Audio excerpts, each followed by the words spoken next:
아멘. 하나님의 은혜를 알던 민족이 하나님을 잊어버린 채 스스로의 완악함과 교만함으로 다른 우상들을 의지하는 그 배역한 세대에게 하나님은 바벨론에게 사로잡힐 것을 말씀하셨습니다. 예레미야서에서 보면 하나님은 그것들을 말씀하고 계시죠.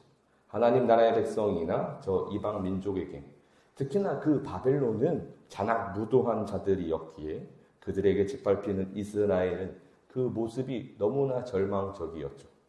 이제 이스라엘의 그 땅에는 하나님은 없는 것처럼 보였고, 저 이방의 우상들이 득세하는 듯한 모습이 바벨론 치하에 있던 이스라엘의 모습이었습니다. 예레미야서에 보면 예레미야 25장 11절과 12절에서 이 모든 땅이 폐허가 되어 놀랄 일이 될 것이며 이 민족들은 70년 동안 바벨론의 왕을 섬기리라. 여호와의 말씀이니라. 70년이 끝나면 내가 바벨론의 왕과 그의 나라와 갈대아인의 땅을 그 제약으로 말미암아 벌하여 영원히 폐허가 되게 하되. 그러나 그 절망 같은 바벨론의 치하의 이후로부터 그 땅에서 하나님께서는 70년간 폐허가 될 것을 말씀하셨지만 그 후에 하나님이 정하신 때에 70년이 지난 이후에 바벨론은 패망하고 그들은 이스라엘을 폐허로 만든 죄악으로 인해 형벌을 받는 하나님의 정의가 신실하심을 예레미야가 예언을 하고 있었죠. 그리고 그 약속대로 70년 후에 하나님께서는 놀라운 일을 실행하십니다. 오늘 본문 2절 함께 읽겠습니다. 바사왕 고레스는 말하노니 하늘의 하나님 여호와께서 세상 모든 나라를 내게 주셨고 나에게 명령하사 유다 예루살렘의 성전을 건축하라 하셨나니. 아멘. 여기서 꽤 놀라운 것은 바레스가 이스라엘의 하나님에 대하여 하늘의 하나님 여호와께서 모든 나라를 내게 주셨고 유다 예루살렘의 성전을 건축하라고 나에게 명령하셨다라고 이야기하는 고레스의 선언입니다. 그 후에 그는 하나님을 참 신이라고 이야기하죠. 이스라엘의 하나님은 참 신이시라. 너희 중에 그의 백성된 자는 다 유다 예루살렘으로 올라가서 이스라엘의 하나님 여호와의 성전을 건축하라. 그는 예루살렘에 계신 하나님이시라. 이 원어 그대로의 표현은 이스라엘에 계시는 그 하나님으로까지만 표현했지만 이때 고레스가 한 말 자체는 여러 나라를 다스리던 바사왕의 위치에서 그래도 이스라엘의 신은 조금은 특별하다고 인정하는 뉘앙스이긴 했습니다. 그가 참된 신앙을 가졌는지는 성경 속에 기록되어 있진 않으나 그래서 알 수 없으나 우리는 이 가운데 딱 하나 알 수 있는 것이 있었습니다. 고레스의 입을 이렇게 고백할 수 있게 그 입을 열게 하신 이가 어떻게 행했는지를 알 수 있었죠. 본문 1절 함께 읽겠습니다. 바사왕 고레스 원년에 여호와께서 예레미야의 입을 통하여 하신 말씀을 이루게 하시려고 바사왕 고레스의 마음을 감동시키심에 그가 온 나라에 공포도 하고 조서도 내려 이르되. 여호와께서 그 말씀을 이루게 하시려고 고레스의 마음을 감동시키심에 하나님께서 약속하신 70년이 되자 그 이스라엘 백성들은 원래의 자리로 돌아가게 하기 위해서 그들을 다시의 자리로 돌아가게 하기 위해서 고레스의 마음을 감동시키셨습니다. 사람의 마음을 하나님께서 움직이셔서 그 고레스 왕이 하나님이 이스라엘의 시민임을 인정하며 그냥 포로들을 돌려보내는 수준이 아니라 성전을 건축하고 그것을 위해 도와주기까지도 하는 것. 그것이 하나님이 그 마음을 움직이게 하신 일의 결과였죠. 그 남아있는 백성이 어느 곳에 머물러 살든지 그곳 사람들이 마땅히 은과 금과 그 밖의 물건과 짐승으로 도와주고 그 외에도 예루살렘에 세울 하나님의 성전을 위하여 예물을 기쁘게 드릴지니라 하였더라. 우리가 생각해 볼 일은 이제 이 바산, 곧 페르시아라고 하는 그 나라가 20개가 넘는 나라를 지배하고 있는 대제국이었음을 기억해야 합니다. 그러니 그저 속국에 불과한 이스라엘, 그것도 굉장히 작은 땅에 불과한 그 나라를 위해서 성전을 짓기 위해 그것들을 돕고 예물을 드린다는 것, 이것은 그 고레스 왕에게 있어서는 엄청난 일이었던 것이죠.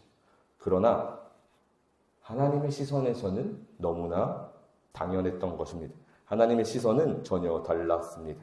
대제국의 왕일지라도 하나님이 그 마음을 움직이시고 감동케 하시면 그 놀라운 일을 행하게 하시는 것이, 우리의 시선으로 생각했을 땐 불가능한 그 일을 행하는 것이 하나님의 일하심이었던 것이죠.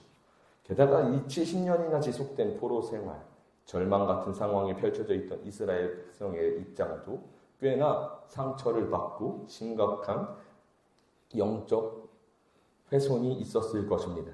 상실감, 허무함, 무엇보다도 작은 고난에도 원망하고 있던, 늘 하나님 앞에 작은 고난에서도, 출애굽기에서도 잘 드러나듯이 작은 고난에서도 하나님을 원망하던 이스라엘이기에 그들의 신앙이 얼마나 무너져 있었을지는 가늠도 하기 힘들었을 것이죠. 그러나 그러한 절망의 상황에서도 하나님은 일하십니다.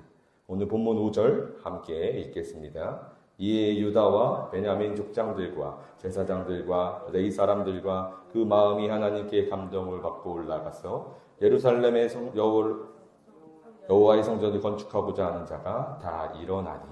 아멘. 그럼에도 불구하고 하나님의 말씀에 반응할 여러 백성들, 무엇보다도 그들을 일으켜 세우신 것도, 절망 속에 빠져있는 하나님 나라의 백성들을 일으켜 세우신 것도 하나님의 일하심이었습니다. 그 마음이 하나님께 감동을 받고 일하게 하신 것이죠. 하나님이 그들을 일으켜 세우시고 예루살렘으로 돌아가 다시 여호와의 성전을 건축하고자 하는 그 모든 사람들이 이제 하나님께서 인도하시는 그 길을 따라 나서게 되었습니다. 지금 이스라엘을 징계하시던 하나님의 징계가 끝나고 이제 그들을 다시 회복시키시는 그 은혜의 자리로 그들을 인도하시는 하나님의 일하심은 너무나 놀랍습니다. 제국의 왕의 마음을 감동케 하시고 무너진 자들의 마음을 일으켜 세우셔서 다시 그 은혜의 자리로 인도하시는 것, 모두 하나님의 일하심의 섭리였습니다. 우리가 의지할 길은 오직 이 길뿐입니다. 하나님의 섭리 안에서, 하나님이 인도하시는 그 길에서 우리를 구원하십니다. 지난 시간 동안의 고난과 절망이 우리의 결말이, 인생의 결론이 절대 아니죠.